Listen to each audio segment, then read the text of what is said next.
Now, next, we are talking about plastic. It is clogging our oceans and our rivers.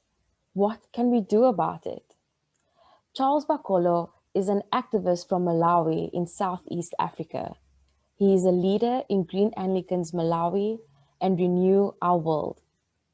They have campaigned extensively at the single-use plastic ban in Malawi. Charles, welcome, and I'm excited for what you are going to be talking to us about.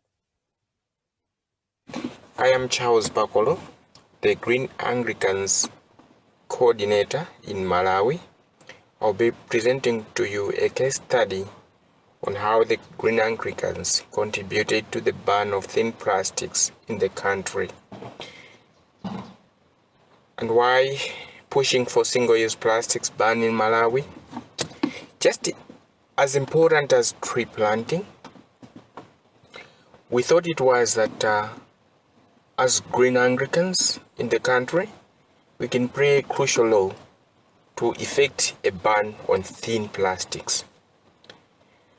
And what we know about plastics is that they play a very valuable role in our everyday lives, but single-use plastics are those that are of concern, because we know that 1 million plastics drinking bottles are purchased every minute, and half of all plastics produced are designed to be used only once, and then they're thrown away in our cities, in our different streets, in our homes.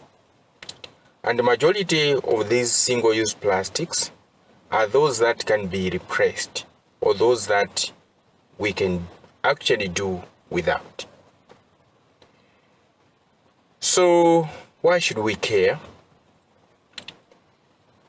We know that plastics, whether in rivers or oceans or land, can persist in the environment for centuries. They can stay up to 1,000 years. And this is why we join the fight to make sure that they are banned. And animals are consuming these plastics and they are dying. And even the fish. So this is why we join forces to make sure that the government ban the use of thin plastics. So the government of Malawi on 30th June 2015 effected a ban on thin plastics of less than 60 micrometers. So the ban prohibits the importation, the manufacture, trade, commercial distribution and use, among others. The ban faced resistance from the plastic manufacturers who challenged the ban in the court of law, and judgment took over a year. On 12th June 2018, a stay order was obtained on the ban, and an appeal was launched to the Supreme Court of Appeal. The Green Anglicans pushed for the ban through different strikes across the country, and we were joined by different people, the clergy, and various people in different NGOs within the country.